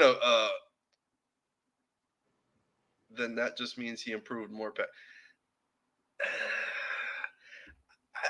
I just don't know. I just think like Cam Thomas is tied for 24th in points per game. Yeah, one of the top scorers. So tied for 24th. Kobe White's 47th in points per game.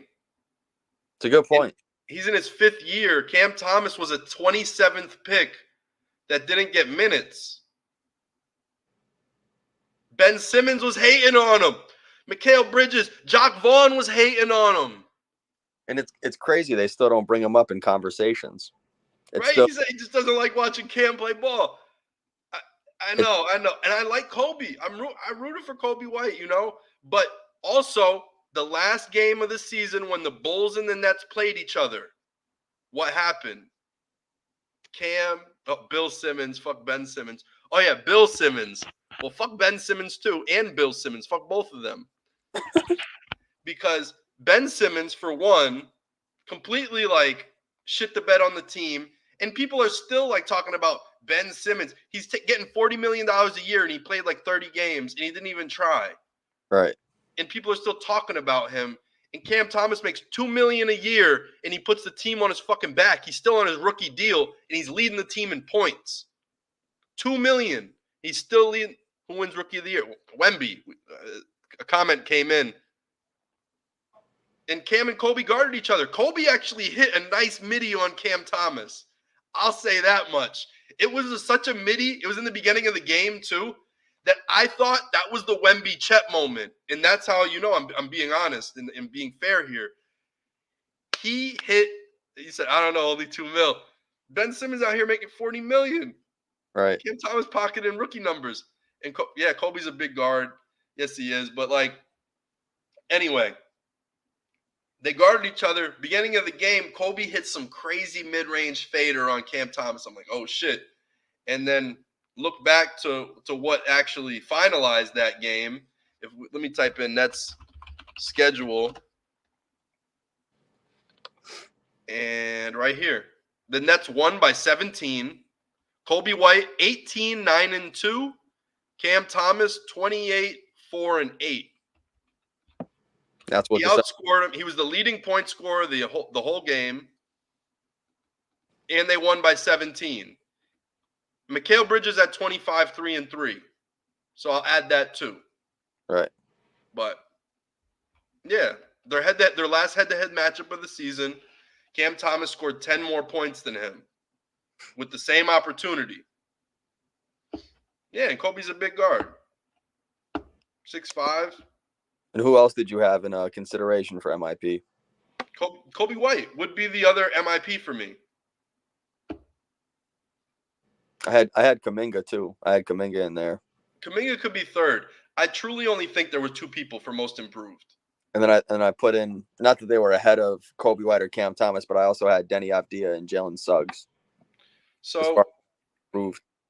I mean, definitely he got to play a little more. He shot efficiently. He plays hard. MIP is more of like a young stud, right? Becoming, you know. He's pretty young though. But he's not like this is Ja Morant. Let me read to you some guys who won most improved. CJ McCollum, or hold on, I could even start further. Paul George, All-Star, All-NBA guy. You had Goran Dragic, former All-Star. CJ McCollum, perennial borderline All-Star type guy. Yeah, Giannis. Victor Oladipo on the Pacers was like getting triple doubles. Yeah, before he had all his injuries and stuff. Yeah, he showed a way to be. He could be a star. Yeah, he was looking like it. Pascal Siakam, All-NBA, top 5 power forward in the league, max contract. Brandon Ingram, silky smooth 24 points a game scorer, who's the star on the Pelicans next to Zion, and Zion's out, and he has to lead the way. Right. Julius Randle, All-NBA guy, All-Star for the Knicks, out with shoulder surgery, or they would be like favorites in the East over Milwaukee in everyone's opinion. So you got a guy who's got those type of chops. Ja Morant, All-NBA, All-Star level point guard. Right. Only thing stopping him is a gun charge. Lauri Markkanen, All-Star for Utah Jazz. These are guys who hit these marks. That's what this award is for. Mm. And Denny Avdia is never going to be.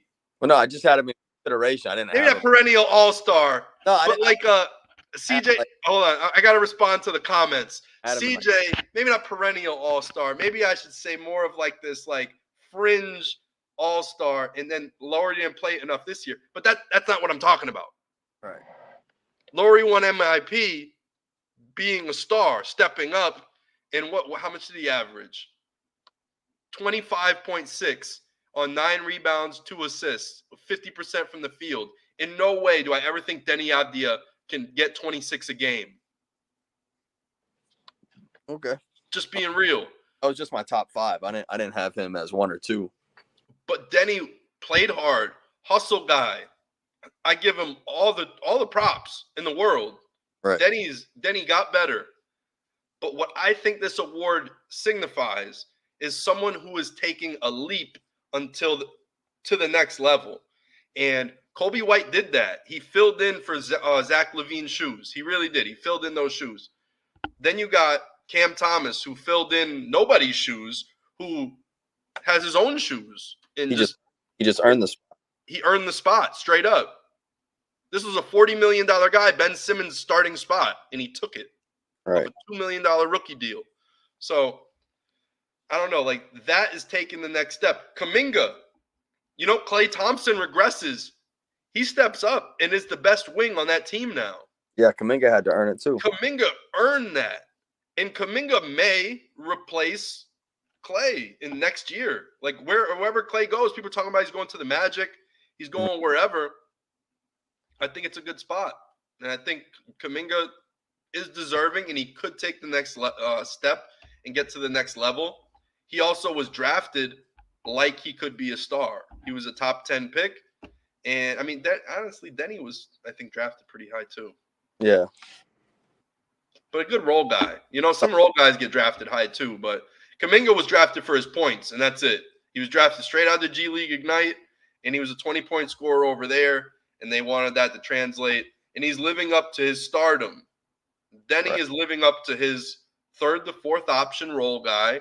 Denny's going to be a fun guy on a playoff team, hopefully one day, and fill in a spot that a team needs, Maybe like the Sun. Imagine if the Sun had Denny Avdia. That'd be pretty damn good.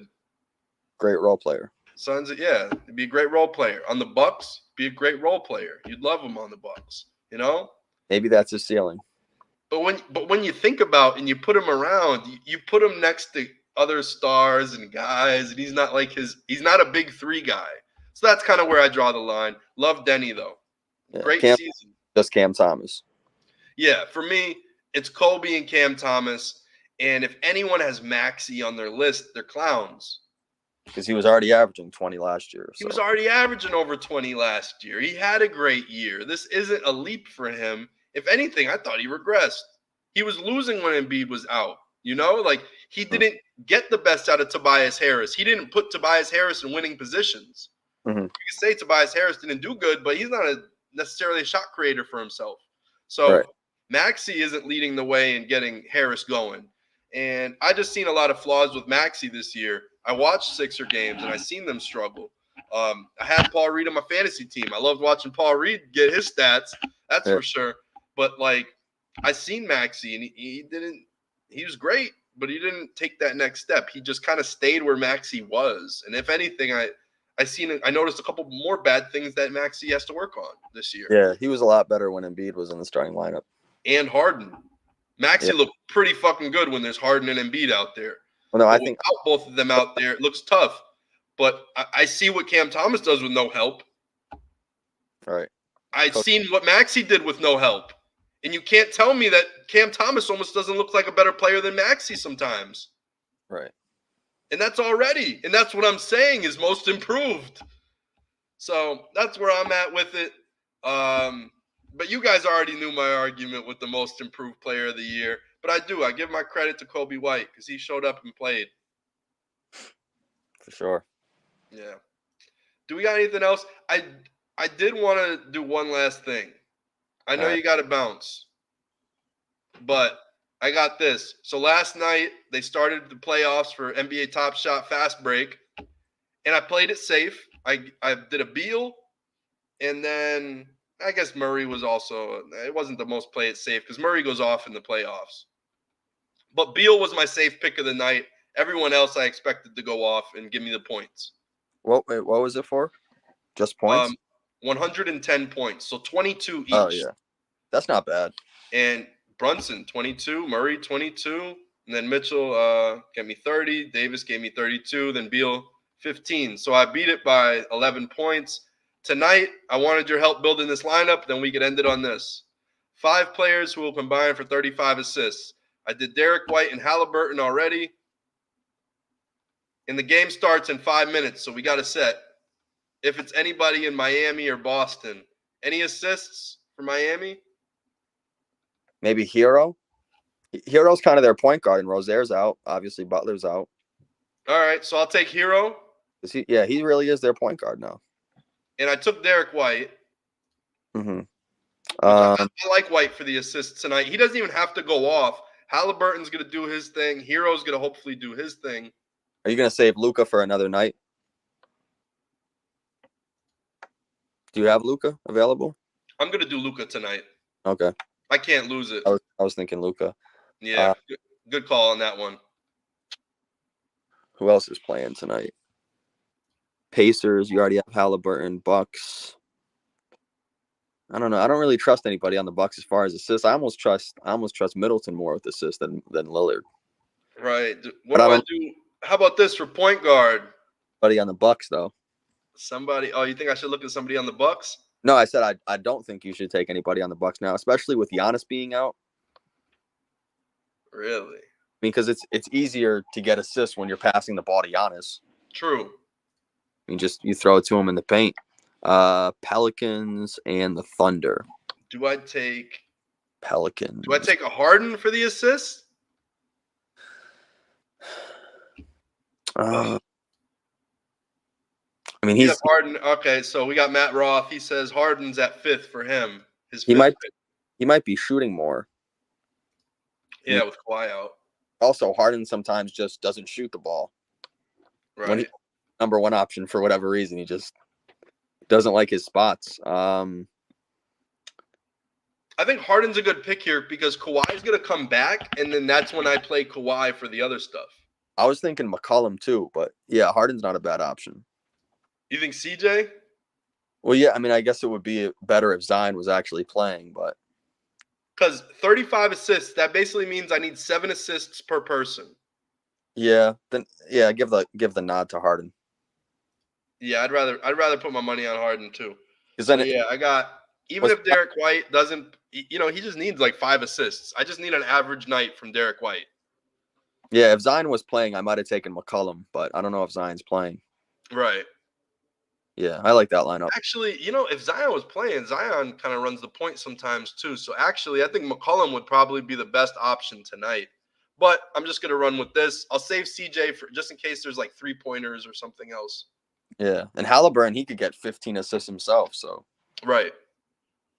And those other guys would have 5 each. So we're going with that. That's the pick. I don't think Kawhi's playing.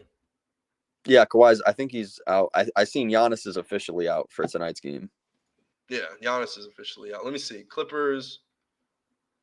Kawhi out. Knee questionable to play. It says he's out. Law Murray says he's questionable. Vegas. Whatever Law Murray says is the law. But that was our argument. That was our award deal. So I hope you guys enjoyed the award show.